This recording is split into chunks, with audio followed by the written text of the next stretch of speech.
called our district office to find out if there were any new leads in her son's disappearance. And we went to go look her up last summer, and she passed away 2 years ago, not ever knowing what happened to her son. It's a lot of years to go without knowing what happened to your only child. You know, wonder. I mean, she went to the grave, never knowing what happened to her child. I've told you all I can tell you. Welcome back to Interrogation Chamber. We have a very unsettling story to dive in with you today. In 1995, Timothy Smart vanished without a trace. More than 20 years later, a police interrogation would expose the truth behind his disappearance. If you guys want to see more videos like this, I'm uploading every day on Interrogation Chamber. Let's dissect this story together.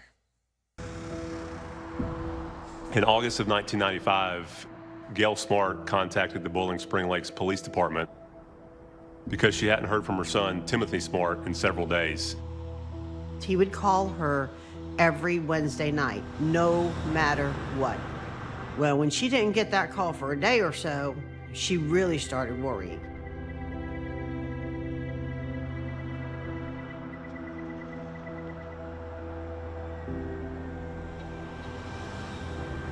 She tells the police that she had called Brian O'Daniels herself.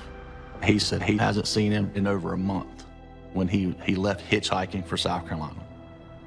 She told police, I feel like this boy's lying to me. I don't know if they got in an argument. She's like, I don't know. She goes, but something happened with my son.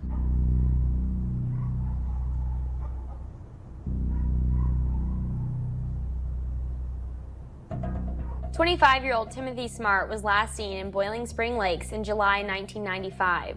What happened and where he is now remains unsolved. Smart lived in the 200 block of South Shore Drive in Boiling Spring Lakes.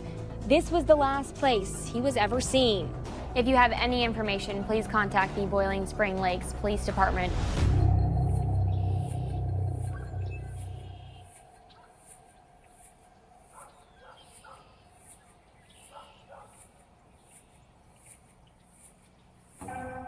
Angie had moved out of state. She harbored a lot of guilt for not ever saying anything. And so it was a lot of reassuring her that she was not in trouble. She said Tim made a pass, and it sounds like Brian was upset about that at the time and spoke to Tim about it. Angie tells me that Brian's acting a little unusual. He tells her to go gather Tim's belongings, that he's not going to be returning. And she says very soon after that, you know, he's never seen again. So that's huge for us. It's the first conversation we have on record of anybody saying, I talked to Brian O'Daniels, and he told me that he killed Timothy Smart.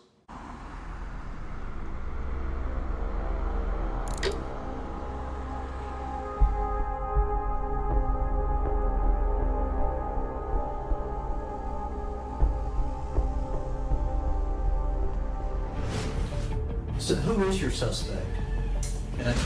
Can I ask you that question? I'd like to hear your side of the story first, if you don't mind. Is it O'Daniels? It is O'Daniels. Okay, so I'll just go ahead and I'll start from here. So Brian said that Tim was messing with Angie, his girlfriend. So Brian took the guy out and shot him. Okay. He killed him. And apparently, if you go down the CC road, before you get to the big power lines, there's a little dirt road that takes off to the right. And then you go down that dirt road and there's a little curve, and you can take a left and there's a little pond. Well, Brian had buried him. Apparently, he had went back and dug him back up. And where he put him the second time, nobody knows. Okay. We pulled him aside and said, hey, look, now we need to know how you know this information.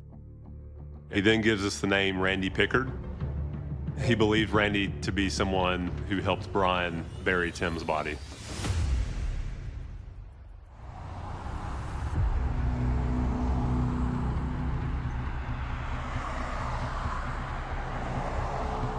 So like I said, just like you just told us, just walk us through again.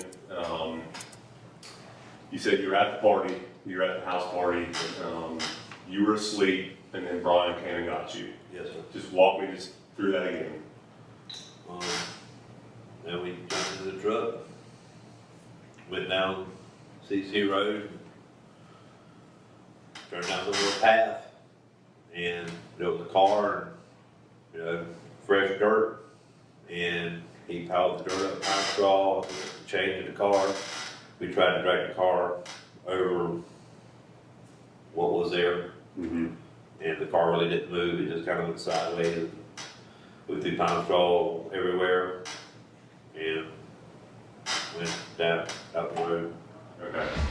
And you said there was a shovel in the back of the truck and a rake.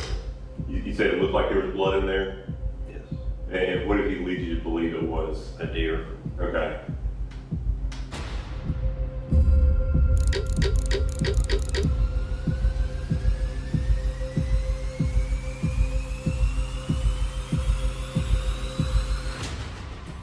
You're nervous going into it. Here we are sitting him down 24 years after he killed somebody, and we're going to try to get him to confess to it. Do you remember I know it's been 24 years. Do you remember the day it was that he disappeared? Or that you last saw I didn't know him? how many years it was. But one evening, his clothes, everything was gone. He was supposed to be trying to go to South Carolina for a job interview. Right. I think it was the next morning or something like that. Okay. So, just assumed that he had gotten a ride. Right. Because that's what he was trying to do. He was trying to get me to take him down there the next day, and I couldn't because I had to work. Right. So that was the last time that I ever heard from Tim. Okay. We circled a lot with him. We would hit him with something, he would deny it, and we'd go right back. We wanted to see if there was any conscience in there over what he'd done 20-some years ago. Every year, Tim's mom called our district office to find out if there were any new leads in her son's disappearance. And we went to go look her up last summer, and she passed away 2 years ago, not ever knowing what happened to her son. It's a lot of years to go without knowing what happened to your only child. Wondered, she went to the grave, never knowing what happened to her child. I've told you all I can tell you. Brian, it's just not true. It is true. That's all I know, and that's all I can tell you. Is this the story you're going to stick to? It's not going to work It's for not. you. It's the truth. You don't think I? No, I haven't come back out.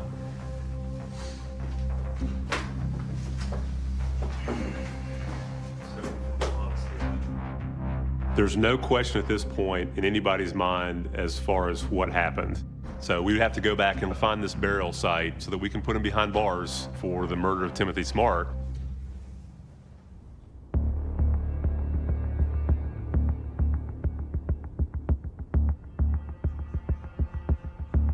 I started doing some time-lapse satellite images through Google of the area.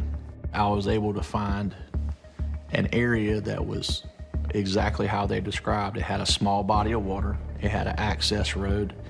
I went out there, I got a machete and kind of cut a path through the woods. Started scouting around a little bit, and I found a rusted out car chassis. Well, that's specific to the information Randy gave.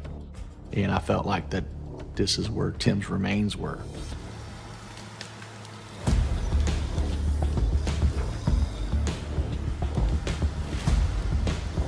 The dig was a big coordinated process. Brought in some heavy equipment and started leveling all the trees down. I think the third scoop in, I heard some agents start yelling, like, "Hold on, what's that?"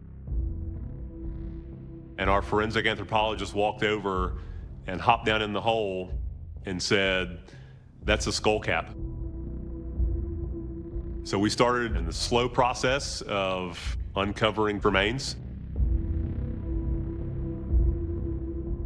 We recovered a wallet, and inside the wallet was the identification of Timothy Jason Smart.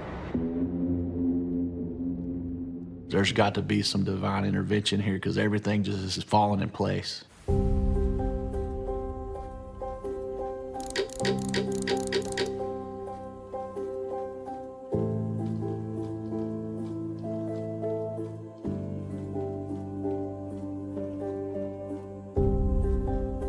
"18 years for second-degree murder. That's technically first. Killed him because he was talking to his girlfriend. All of his friends ratted on him, so that's good. But 18 years, come on. But if you guys want to see more videos like this, I'm uploading every day on Interrogation Chamber. You can like, share, comment, and subscribe to Interrogation Chamber, and I'll check you guys in the next one.